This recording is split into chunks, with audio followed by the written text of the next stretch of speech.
Novada izglītības ekosistēmas uzlabošana un skolotāju tīkla prioritātes, skolu tīkla. Un tad vēl nākušais jautājums bija, kas notiks ar slēgto skolu telpām, ja sanāks tā, ka to skolu likvidē kā iestādi. Jā, un tad mums izveidojās 5 laikam apļi, 2 izkrita, laikam nevienam vairs neinteresēja. Nē, noteikti nav tā, ka neinteresēja. Domu ļoti daudz. Galvenā tēma bija tas, ka ir jāuzlabo tomēr tā izglītības kvalitāte kā tāda, jāatbrīvo skolu direktoru no saimniecisko jautājumu risināšanas, lai viņi vairāk domātu par izglītības kvalitātes uzlabošanu. Tad bija... tas ir tavs, jā. Madaram bija tā, es saprotu, ka tas arī nekur nepazudīs, ka tā ekosistēma starp to Novadu un Jelgavas pilsētu, viņa jāvieno kopā būs, vai ne? Viena jāveido. Viena kopēja un tur to neizbēgs, ja? Šobrīd izbēgam, bet nākotnē cerams neizbēgt. Labi. Tālāk.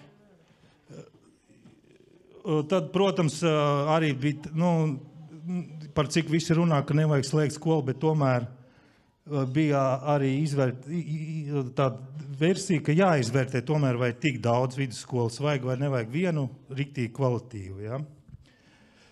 Tad par telpām, tad tur ļoti daudz ko piedāvāja. Mēs tur piedāvājam SAC izveidi, tas ir sociāla aprūpes centri, tad mums bija pie tās kvalitīvās skolas izveidot tā kā hosteli, lai tos bērnus nevajadzētu vedāt, lai viņi tur uz vietas varētu dzīvot.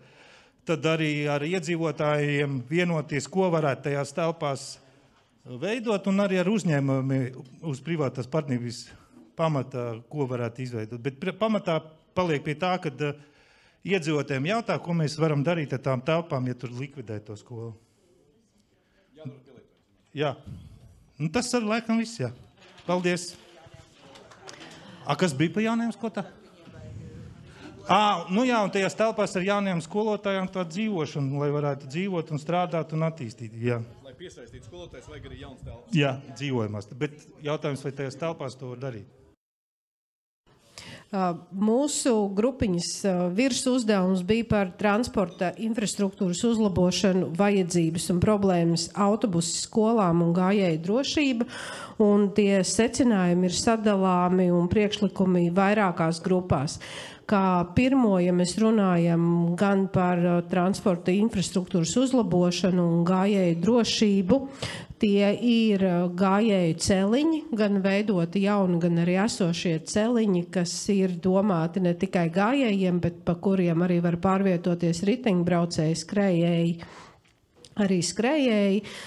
Tie ir celiņi, kuri ir arī apgaismoti tur, kur tas ir nepieciešams, un vienkārši skatīties tā, lai tas būtu no drošības viedokļa droši ikvienam, kas pārvietojās.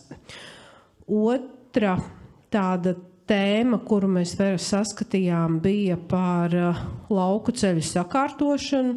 Tā ir skaitā, ja mēs runājam par ceļu uzturēšanu, par apmaļu noņemšanu, par grāviem, par celiņu tīrību, arī par ielām, tās, kas arī ir asfaltētās ielas, lai viņas ir uzturētas un varētu pa viņām droši pārvietoties. Tad bija priekšlikums, ja mēs runājam vispār par jaunu ceļu veidošanu, kad veidot šo principu pirms, ja mēs zinām tās vietas, kuras plānojās uz apbūvi, tad vispirms mēs paskatāmies, kāda varētu būt tā transporta infrastruktūra gan braucējiem, gan gājējiem, un tad jau tālāk mēs runājam par būvatļaujām un visu pārējo, lai saprastu, lai tas ir loģiski un pareizi. Tad diezgan liela diskusija un vairāk priekšlikumu bija attiecībā uz autobusiem skolām un skolēnu pārvadājumiem. Bija priekšlikums, kad arī Ozolnieku pagastā ir nepieciešams transporta vienības, jeb autobusi, kas palīdzētu īpaši tajās reizēs, kad ir nepieciešams nodrošināt arī skolēnu mācību ekskursijas un bērniem drošu nokļūšanu uz skolu.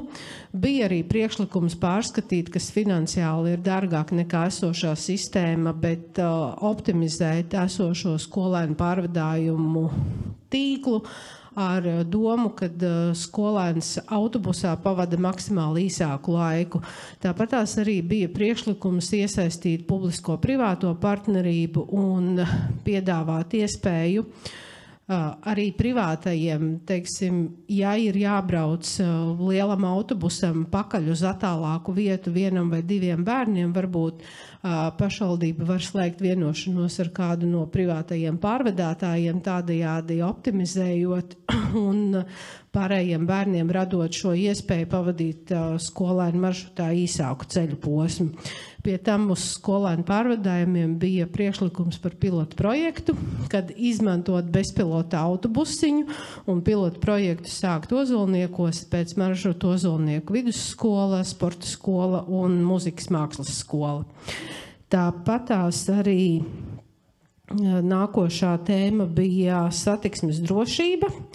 Un, piemēram, tas ir Elejas pagastā centrālajā krustojumā, nav neviena gājēja pārēja, līdz ar to domāt par tādu jau drošu un labu gājēju pārēju arī citos pagastos par vietām. Un vēl gāja runa, kad mēs varētu veidot tādu iespēju, kad no katra pagasta iedzīvotāji pa celiņiem tiek uz jebkuru citu pagastu, droši jebkurā brīdī atgriežoties vai nu Jelgavas pilsētā, vai nu atgriežoties savā pagastā, un būt tāds kā, kad ir šie celiņi, kas ir droši. Vēl bija priekšlikums par jaunu gājēju celiņu izbūvi maršrutā Svēta Jelgava, Āne Tetele, Mūrmuiža Vilce, Livbērze Tušķi, Elejas šoseja Lielvircava, un vēl ir nepieciešams piestrādāt pie norādzīmēm un priekšinformācijas stendiem, jo šobrīd ir secinājums tāds, ka ļoti bieži nokļūstot vietā, kas mums ir maz zināma, mēs īsti nesaprotam, kur mēs atrodamies, ko mēs šeit varam paskatīties, un arī norādzīmes ir ļoti, ļoti nepieciešamas. Un pēdējais bija priekšlikums par aplikāciju, iespējams, ka tā ir kāda ideja jauna priekš skolēnu uzņēmējiem. Ja mēs runājam par pārvadājumiem, ļoti bieži ir iespēja, ka mēs kaut kur braucam un mums mašīnā vēl ir kādas brīvas vietas, vai arī mēs varam pa ceļam paņemt un līdz skolai aizvest kādu no bērniem. Un tad tā būtu vai nu aplikācija, jā, laikam jau aplikācija.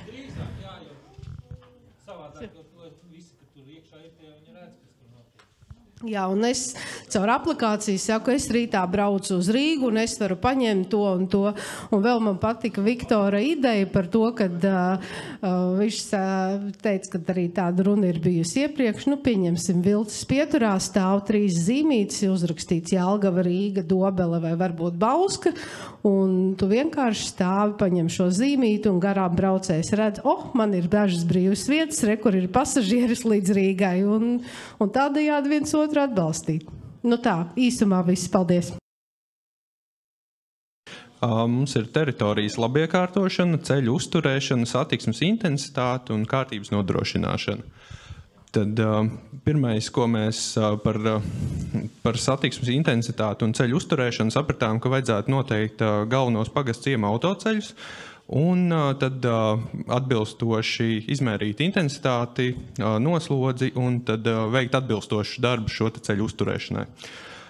Tad ļoti laba ideja bija par pieturu veidiem, to, ka sadalās divas pieturu veidi, ir iekāpjošās pieturas, kurās ir jumti, un izkāpjošās, kurās šo jumtiņu nav, jo nav īsti vajadzības, tāpēc, ka tad, ja gaida autobusu, tad ir ilgs laiks, ko tu pavadi pieturā, doties tad, kad tu izkāp, tu uzreiz dodies prom, un tas varētu ļaut iekonomēt stingri daudz līdzekļus. Tad radās ideja par interaktīvajām ātrumzīmēm, kas ļaut uzlabot satiksmes drošību. Tad izvērtās diskusija par stāvvietām pie skolām, Un tieši tās satiksmes virzības kustības sakārtošana un izplānojot, kā to varētu nodrošināt.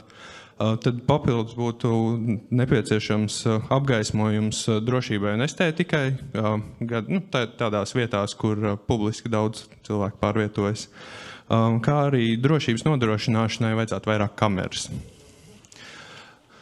Jā, tad vēl no idejām ir uzlabot bērnu rotaļlaukumus, kā arī rotaļlaukumi, kas šobrīd jau ir bērnu dārzos, viņi varētu tikt publiski izmantoti ar laika ierobežojumu bērnu dārzu darbu laikā. Un esošās SAC aktu zāles izmantošana izglītības iestāžu vajadzībām, kā arī vispārīga pašvaldības iestāžu telpu publiskā izmantošana iedzīvotāju interesēm, piemēram, galda tenisam, novusam, ansambļiem un citu veidu iedzīvotāju saliedētībai. Jā, paldies!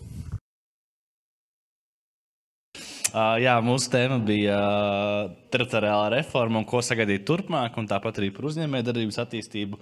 Tās domas bija dažādas, un varbūt tās galvenās lietas, kurā šī diskusija vedās katrā atsevišķajā grupiņā.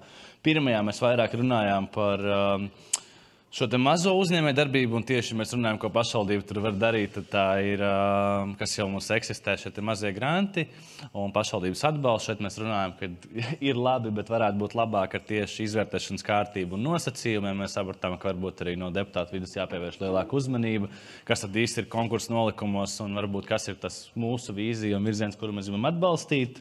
Otrajā grupā mēs vairāk runājām par to tieši pašvaldības lēmumu skaidrošanu un pieņemšanas procedūru, jo bieži vien sabiedrībai nav skaidrs, kāpēc tieši šāds lēmums un skaidrs ir domē, ir atšķirīgi viedokļi, bet varbūt tas process, ka joprojām arī pēc budžeta pieņemšanas valda neskaidrība, varbūt kāpēc šāds lēmums nevis citādāks. Es domāju, tā ir mūžīgā tēma bijusi visos sasaukumos, bet ņemot vērā, ka vienmēr ir aktuāli, tātad tur ir ko darīt. Tad nākamajā mēs vairāk parunājām par ierēdniecību un birokrātiskā aparāta mazināšanu, jo, kā mēs arī zinām pēc faktiem, arī no 2021. gada tomēr pašvaldības štats ir palielinājies, nevis samazinājies.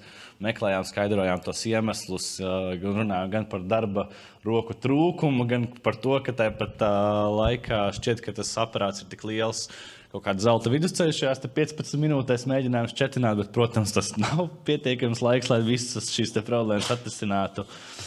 Tad tālāk runājām tieši par sadarbību ar Jelgavas pilsētu. Citajā grupā vairāk tieši runājot par bērnu dārzu tēmu. Šeit bija Svētes piemērs, kur arī, teiksim, ir bērnu dārza rinda, nav tik viegli tik klāt.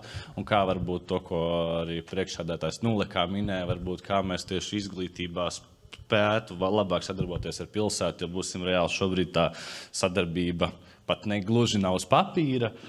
Katrs dzīvojam savā pasaulē. 5. grupā mēs pārunājām ļoti daudz tēmas, bet tā virstēma, ko es nodefinēju, bija, vai tālākais ceļš tam ATR vispār ir iespējams atsevišķi, teiksim, atdalīties. Nevis apvienoties ar Jelgavas pilsētu, bet iet otrā virzienā atdalīties un dzīvojam, kā kādreiz bijām. Atbildi neradām, jo bija ļoti daudz tēmas, ko runājām, varbūt kas ir mainījies šajos 3 gados, bet tās būtiskākās lietas, ko mēs sapratām, kad jāspēj vienoties un skatīties vienā virzienā. Tas ir varbūt tie deputāti, kas nāk no bijušā Ozolnieka naudas, bijušā Jelgavas naudas. Es domāju, laiku pa laikam mums tos kopējo vidusceļu spējam rast, bet tas varbūt arī ir nākamo sasaukumu uzdevums. Un, protams, kā šajos apstākļos vienalga, pie kura scenārija kopā atsevišķi vai šajā sastāvā, kā to pakalpojumu kvalitāti tajās nozarēs, kur viņi ir pietiekami noturēt tajā kvalitātē, neraugoties, ja, piemēram, pat ja mēs apvienojamies ar Jelgavas pilsētu, vai tieši pretēji tajās nozarēs, kur ir nepieciešami uzlabojumi, kā ātrāk pie viņiem tikt. Visbeidzot, pēdējā grupā mēs kaut kā runājām, ka joprojām mūžīgais jautājums par to, ka sabiedrība jūtas atrauta no pārvaldes, no lēmējvaras, no izpildvaras, un ka brīžiem, lai gan tas pagasta pārvaldnieks arī zaļiniekos ir tik tuvu, bet kaut kā tā sajūta ir, ka tā ir pilnīgi cita pasaule un mēs nespējam nokomunicēt. Es domāju, varbūt šī diena ir kaut kāds labs piemērs, kur mēs nākam kopā, bet kā varbūt Andra Ozoliņa tēze, ka šodien bija ļoti vietā, ka daudziem cilvēkiem no pašvaldības neko nevajag. Tāpēc jau šajā sestdienā šī ir ļoti maza iedzīvotāja grupa, kas nāk un piedalās. Bet varbūt kas ir tie risinājumi, kā mēs to kopdari varam veicināt. Un visbeidzot, pēdējais noslēguma tēze bija, neraugoties uz to, lai vai kā būtu, 29. gadā neuzkāpt uz tiem pašiem grābekļiem. Paldies! Es nokomentēšu, es gan pie šī galda pati tikai piesēdos beigās, ja? Bet varu nokomentēt, par ko šeit bija runa. Šeit bija runa par pakalpojumu pieejamību, informācijas apmaiņas starp pašvaldību un iedzīvotājiem. Un saistošais jautājums par iedzīvotāju padomēm. Viena no galvenajām lietām, ko es pārlasot, ko mani kolēģi šeit, kas sēdēja, bija rakstījuši, bija tas, kad sakarā ar to, kad pēc apvienošanas mums ir 16 novadi. Un Jelga, cik? Jā, 16 pagasti, jā. Un par cik ir tikai uz visiem viena mājaslapa, kas saucās Jelgavas novada tur. Ja? Tad līdz ar to viņi kļūst nesaistoša reģionālajiem iedzīvotājiem. Un par cik informācija ir ļoti liela un aptver visu, tā ka visus priekšlikums te ir, kad lielākajiem varbūt ir jāveido kaut kādi īsceļi uz citām mājaslapām, kur būtu konkrēta informācija, kas saistīta konkrētam pagastam, jā. Tas atvieglot arī to problēmu, kas te tiek minēta, kad neatrodam informāciju, bieži paslēpta, apzināti, neapzināti, un līdz ar to mēs nekāpjam uz tiem pašiem grābekļiem, ja kaut ko neatrodam, mēs vienkārši izliekamies, ka tas mums nav saistoši. Tā ir viena lieta. Vēl par iedzīvotāju padomēm. Šeit vairāk ir runāts par to, ka tā varētu būt laba tā kā šim te iedzīvotāju grupām informācijas apmaiņas vieta līdzīgi kā mūsu šodien šeit. Ja? Lai nebūtu šī situācija, kad saka, ka te jau pārsvarā tikai par ozolniekiem gāja runa. Un varbūt tiem dažiem, kas ir atbraukuši no tālākiem reģioniem, viņi gribēja vairāk dzirdēt par sevi, par savām problēmām.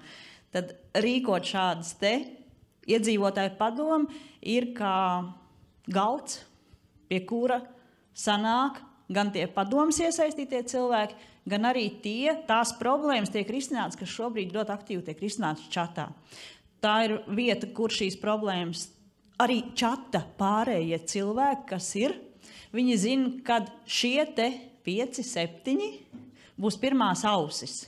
Un pēc tam no šiem 5, 7 varēs prasīt un uzdot jautājumus, kā jums tur gāja, kas tur? Šobrīd ir tā, ka mēs gaidām, kad tie, kam ir jārūpējās par 16, viņi atbildēs vienam, vai ne? Un nereti ir tā, ko tik vēl, laikam jau neinteresē mūsu problēma. Ja? Tā situācija ir tāda. Jā, kad nebaidīties no dažādiem uzskatiem arī. Un tā kā nesot muļķīgi jautājumi, ir muļķīgas atbildes. Tas ir tas, ko šīs grupas cilvēki grib pateikt, nebaidīties arī atbildes sniegt uz varbūt visiem jautājumiem un ne tikai ērtajiem. Jā, kas mums vēl ir? Tātad, kā efektīva saziņa ar pašvaldību, šeit arī ir uzsvērts, ka ne tikai atskaites formātā braukt pie iedzīvotājiem un atskaitīties par pagājušo gadu un tad mēģināt kaut kā tur izlocīties par nērtajām tēmām vai kā, bet arī informēt par tām lietām, ko jūs konkrēti pusgadā, gadā gribat paveikt. Un, jo pretējā gadījumā diezgan skumīgi bija dzirdēt to, ka visiem bija baigi foršie mērķi, bet pēc 2,5 gadiem neko neesam izdarījuši. Un tad dažas meitenes saka, tik traki jau nav, to izdarījām, to. Un visiem prioritāti ceļi, un visi mēs runājam par ceļiem. Tā, jā, līdz ar to. Es saprotu, ka Cicerons, kad jau senajā Romā bija teikums, kur ir ceļi, tur ir cilvēki. Jā, un tāpēc arī mēs runājam par ceļiem, bet ceļi nedzemdē cilvēkus, diemžēl. Ja? Un netiks remontēt ceļi, kur nebūs cilvēki, arī tas ir fakts. Jā, nu, droši vien, kad šeit minēt pat tādu iespēju arī, kad saziņa ar vecāko auditoriju, kura nav vēl digitalizēta, bet vēl arī nav par foršo ceļu uz kapiem aizvesta.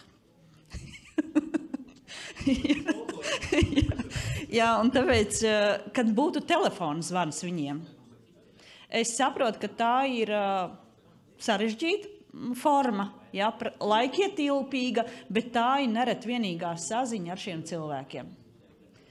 Un neveicināt daļu cilvēku, kuri jūtas izstumt no sabiedrības tikai tāpēc, ka viņi ir veci. Tā ir tāda arī lieta, ko šeit tā kā kaut vai ar vienu telefonu zvanu, labdien, kā tev klājās. Jo saprast arī to, ka, lai arī kā negribētos, bet, ziniet, viņi ir aktīvie tie, kas gāja balsot. Un viņi šobrīd būs izvēles priekšā, jo viņi vairs nezina, par ko.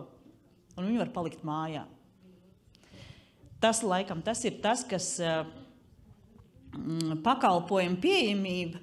Jā, mēs visi gribam digitalizēties, bet tāpat laikā varbūt ir vērts padomāt par vienu skārienu jūtīgo monitoru novietošanu kādā publiskā vietā.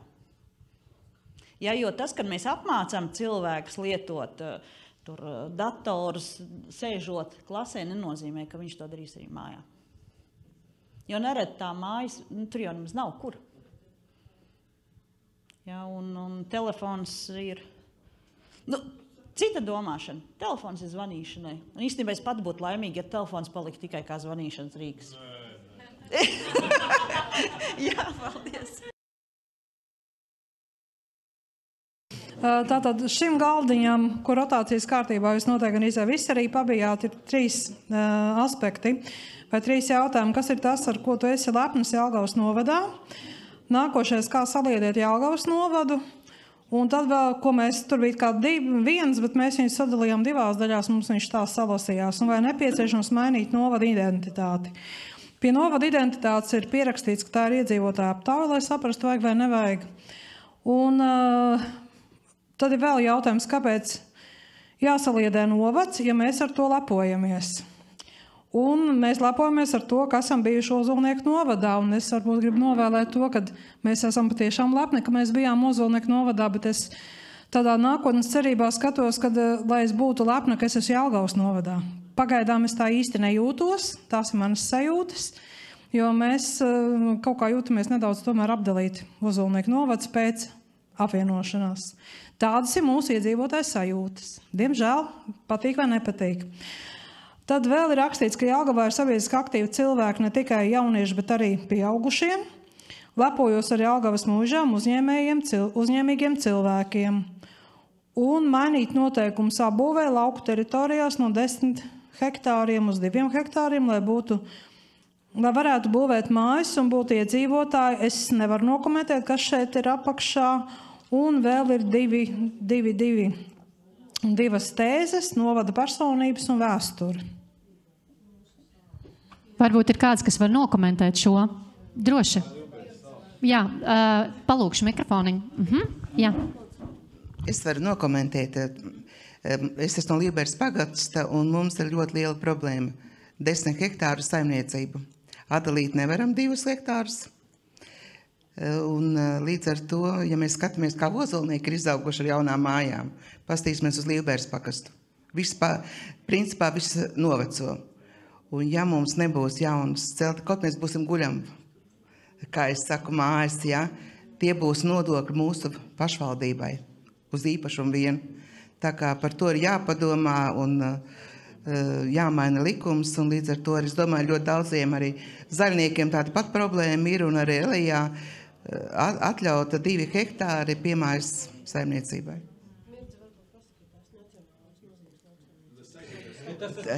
Tas saistīts nacionālo lauksaimniecību.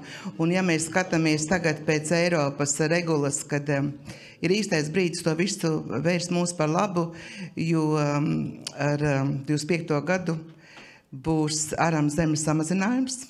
Viņi grib, lai vairāk mēs aizaugam ciet, un uz tā pamata mēs varētu tā kā šīs piemēra saimniecības taisīt.